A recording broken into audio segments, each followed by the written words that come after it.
Yeah. So should we open up with some Star Wars? Yeah, let's open up with Stairwares. I felt really bad because I had to sit at home and watch as you guys were having fun and making videos and just overall being in a place of happiness. Yeah. Which we don't really get. To be fair, you actually, the interesting thing was when you work a show like this, which I imagine a lot of our audience hasn't done, but I'm sure a lot of our audience has wanted to go to a convention or a celebration of sorts like this. There's like being in the room and being there, and then there's like coming back from home and hearing what everybody else saw. And they're two very different stories. And for us I came back and I heard about the Billy D. Williams panel, and I heard about the Carrie Fisher panel and how she kissed a guy, and like we missed all that because we weren't in lines for panels. We were running around the show, kind of like capturing the energy of the people there. But I think that there's pros and cons of working of working something like this because you get to see everything. But on the flip side, people who are watching the live stream saw so much more. So I'm split. I'm jealous of them, but I'm also really, really happy we got to go. Yeah, I mean, so I know I was never into Disney as a kid. Like I was never just a Disney kid, and I think the reason for that, it just kind of occurred to me is I didn't have a VCR in my house until I was like 10 or 11. Oh, so you only saw movies if they were on TV? Basically on TV or in theaters, and we had like broadcast, TV. And they don't. Disney never really shows stuff. They occasionally do, but like, I saw a handful of Disney movies in theaters, but a lot of kids who do have that childhood nostalgia. What year were you born? 86. 86. So yeah, so like late 80s, early 90s, and even like to an extent now, I think you see it more and more. Disney always talked about the vault. Yeah, right. It always threatened you with the vault. Like, you better get it now. We're going to put it in the vault. Yeah, and they would take stuff and sort of just like put it out for a little bit, and then it would disappear. And you could never turn on the TV and just see one of their films. It was really odd. Because they protect their brands like that. But I mean, like I know a lot of kids who are really crazy about Disney stuff. Is they're like, yeah, I had Lady and the Tramp, and I watched that every day when I got home from school in like kindergarten or whatever. And I didn't have that, but it occurred to me that the first thing I got once we had a VCR was the Star Wars trilogy. So that was kind of now it is a Disney property, so that was kind of my Disney kid thing. And in that sense, I've also never been to a Disney theme park. So like I've never people are like, yeah, you go there and you go you see Space Mountain and you see all your favorite characters, and I'm like, I never grasped that, but I think that going to Star Wars Celebration for me was kind of my Disneyland in a weird way. Yeah, totally. You get to surround yourself with all these people in costumes, and you get to see all these toys, and there's all these big things, like there's a AT-AT and there's a Rancor, and you just get a cantina. Yeah, we get to hang out in the cantina. It's just really, really fun. And I kind of like, Brian, you and I were sitting in a hotel room watching the live stream and the trailer reveal on your phone. And after it finished, we just started like tearing up. I was full on like crying. Yeah. We just were like hugging each other, and we were kids again. We were so excited. And I thought that was kind of going to be like I thought it was going to be like a peak, I thought it was going to be the high point. And that kind of happened all over again seeing Battlefront. Yeah. Yep. So you guys got to see the presentation. We went into the presentation, and it was a little bit tragic because the way they set it up, they had this awesome huge booth that was set up like the Rebel briefing room from Return of the Jedi. Oh, that's awesome. So this huge kind of Coliseum set up. And they were with the circular table in the center with the projector stuff on it. Yeah, you expect like Akbar or Mon Mothma to walk in, but it was just a dude in cargo shorts. They'd enlisted the help of like some of the top people from Dolby to make this room specifically sound amazing. It's very odd to me. I feel like they're going to take this room and they're going to bring it to other cons. Yeah, they have to. Sort of like that Evolve monster that was just everywhere. That you just kept seeing everywhere, right? Because it just felt like way too much fanfare to just keep something in this circular tube that you had to wait in line to get into. Like a select group of people saw that, and you couldn't film it, and it didn't leak anywhere. Like that was an experience they created for Star Wars Celebration. I really respect that too. Yeah, me too. And see, the thing is that I sort of tweeted something to this effect, but like, we do this for a living. Like, we go see video game presentations, and they're like, here's what we're working on. And more often than not, you have to be really skeptical because they're like, here's a vertical slice of the one part we finished that isn't broken, and here's something with no UI. And like, I mean, I was in that presentation for Aliens Colonial Marines, and Randy Pitchford came out and was like, I'm a huge fan of this series. This is going to be a great time. Everyone get real excited. And we know how that turned out. In this case, dude from EA came out and he's like, hey, so here's what DICE is working on. They have been trying very hard to do everything really cool. Like they've had access to Lucasfilm archives, like the Lucasfilm's vault basically, but it's full of literal actual aliens and props and spaceships and stuff, and they like basically 3D scanned everything they wanted to use. That's so cool. And what's really neat here is that yeah, that's right. Yeah, like they were going in and taking photos of an ATST from every angle possible. The ones from the film are like scanned and dropped into this game. Yeah. So like they basically described it as there's no better way to actually recreate this. Like they didn't painstakingly do it hand by hand with like from scratch. They actually took models and yeah, it's going to look familiar to you if you've seen the movies 1,000 times because this is the thing from the movie. Exactly. Yeah. And here's what's really interesting about it is that like everyone loves the original trilogy, you know? There's one guy who's in the comments being like, "I don't." Well, okay, that's great. Why are you listening to me? Go away. Anyway, everyone loves what's wrong the trilogy. with Yeah, trilogy's great, and it's all because of like the practical effects are groundbreaking and incredible and wonderful, and they feel like a real place, you know. Yeah. The prequels are all like CG, and they kind of feel like you feel sort of detached. There's like people who are acting with like Jar Jar, and you're like, "What? It's lifeless. It's all green screen," you know. What DICE did is they've got the Frostbite engine, which debatably could probably create stuff that looks better than Episode 1. Like, that looks more realistic than the CG there, but it's interactive and it's functional, you know, arguably. Because Hayden Christensen won't be in there. Exactly. But, like, what they're doing is they are recreating real-life practical physical effects using CG in a game. Yeah. Right. And what I love about it is there's got to be that kind of that impulse to try and make things look cooler or look more futuristic or, like, more... I don't think realistic is the right word, but to try and video game them, you know, to try and really amp it up. But what's great here is that they're totally aping the look of 1983 special effects. When you shoot a guy in Battlefront, it doesn't have like a super realistic smoke effect and like a ricochet or something. It has corny ass 1983 sparks. Yeah. Which is so cool. And it's great. It is so cool. So it's sort of like it.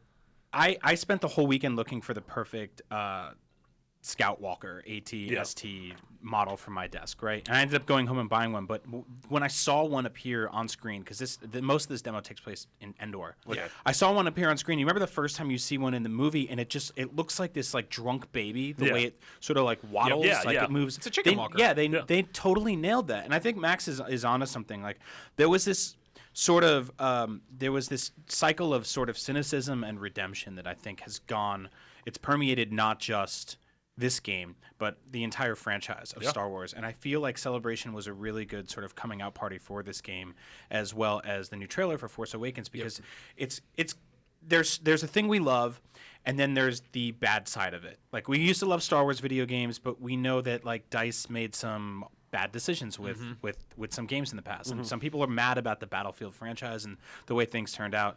And people were mad about the prequels, and now they're in new hands, and everything's in new hands, and everything's sort of working at the same time, and they're all using this excuse to kind of look back and focus on practical effects. So there's this kind of redemption that's happening with the films, and it's happening with the games at the same time. Yeah. And I think it was a good time to see all that together, because all of that energy it's rubbing off on people, right? Yeah. And it's rubbing off on each other. The people who are working on the films are obviously collaborating with the people working on the games. The people working on the games are bringing it to the audiences who are being like, I get this now. I'm excited again. You know? And this is our first glimpse at years ago when Disney acquired Lucas, and then when we found out EA was sort of going to be the stakeholder of the Star Wars games going forward. Yeah. This is the first we've seen of that. Yes. Now, I want to kind of address this, and I think a lot of people are, with good reason, skeptical of EA. I mean, they got voted the worst company in the world twice in a row. You know? Somehow keep beating Comcast. I don't understand. Has no one ever called Comcast? Do you have any idea how bad that is? Comcast gave me someone else's account by accident. They forgot. It's an account. It's a digital thing. It should not be a physical thing that you can hand over. But they forgot to erase someone else's personal information. That's like one of the most Sith Lord things you could do. Yeah. I mean, it was literally the premise of Brazil, but with Comcast. Anyway, so EA has a 10-year license to rent the Star Wars money printing machine. And they have to give it back in 10 years, but maybe they don't have to if they do good things with it. Yeah. You know, like Star Wars stuff is going to sell regardless. Like, it's going to do okay, but I think that kind of LucasArts for a while was kind of just they weren't really cranking out the right kind of stuff. They weren't making hits, And I think that EA is fully capable of like making stuff that's really good, but maybe this is the fire that has to be lit under their ass for them to do it right. Totally. Like, because I mean, Disney, say what you will about them and their over merchandising or the whatever it is, they do take care of their own brands. Like they don't kind of, they did do those direct-to-video things for a while, like Lion King 1.5.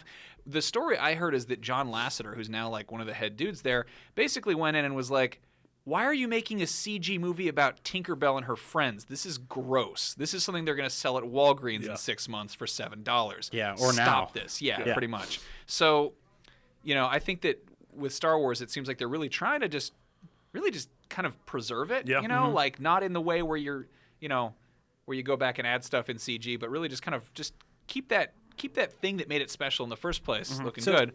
So two of the biggest criticisms I've heard going in and sort of still hovering around this are number one, and everyone knows, there's no single player. Yes. And that hurts, especially for someone like me, and I know Max, we always talk about this on the show, and you do too, about how like I really prefer an experience like that. And I think you even said on the show a couple weeks ago that like Star Wars to you is about that immersing yourself into that world, and you lose that when there's some 5-year-old kid yelling at his mother through his headset. Yeah, totally. So that stings, right? And I'm a guy that loves single-player campaigns, so that kind of hurts to see that go away. And number two, that there's no space battles, or at least not yet. Yeah. And maybe there will be. But after seeing this demo, me, someone who's like, I'm not really like a Call of Duty run around in circles, shoot people kind of guy. After seeing the first steps of walking on Endor. So it was gameplay. It wasn't like the trailer that got released. It was gameplay. The trailer was kind of reflective of what was going on, but that was still like very, very polished. Totally. The actual demo we saw was pre-alpha in-engine gameplay running on a PS4. Yeah. Okay. After seeing the leaves on the ground and the ferns everywhere and the way things just kind of bend and snap when things are running over them, the scope of watching like you're in a small battle or you're just kind of sneaking around. I mean, we might as well describe the demo straight up. Yeah. You're in a small demo, you're sneaking around with your squad. You're kind of like, do you hear something? What's going on? And all of a sudden it's like, speeder goes by. Yep. Trooper on it, and you're like, oh my God. Yeah. So war opens up, and now they're shooting at you. You're fighting with them. You hear something in the distance, and it's AT-ST. And he's just walking towards you. From there, you look up, and like 5 X-Wings shoot over the whole field, and you're like, this is getting bigger. You look up, there's the Ewok villages, like perfectly recreated. You can run up in them. Neenum shows up, and he's got a jetpack. Like, it's awesome. And all of a sudden, there's the AT-AT walker in the distance, and he just like comes in. Every step he takes is like they're shooting at his head. It's just not working. And they fire up, basically launch like some sort of thermal blaster into him, nuke him, and then take him down. And then from there they run into this bunker, open up the front doors. Your trooper runs around the corner. He thinks he's safe, and you hear the iconic breathing of Darth Vader. He's standing there. You start firing at him like crazy. He dodges every single one with his lightsaber and then kills you. And it ends, and they're like, yep, playable Darth Vader. Yeah. So basically, you can switch between third person and first person anytime throughout anything. It's team-based, and I'm sure there'll be like a number of different kind of matches that can unfold within that. Sure, yeah. And I'm sitting there going like, yeah, there's no single player, but I'm going to play this game like it is. Yeah. Like, just because there isn't like, here's the story. Like, I'm on Endor. That's the story. You know what? Like, You know what it kind of reminded me of? Destiny, but way prettier and way bigger and way louder. Yeah. And Destiny also kind of really only has multiplayer. Yeah. Like, Destiny doesn't have a story. Star Wars has a story. Yeah. You know, like, that's the thing Sure. is that it seemed like they're really not. I mean, Destiny also is extremely derivative of Star Wars. Yeah. Like, it is Boba Fett and General Grievous riding around on speeder bikes together. Like, that's kind of the premise of the game. Yeah. Like, if they manage to do something like that, but that does have like little bits of like maybe not story or exact campaign, but like context. Yeah. The idea that you're playing in the same place together. If it's kind of like an MMO sandbox on Endor, I don't really hate that. You know? Yeah.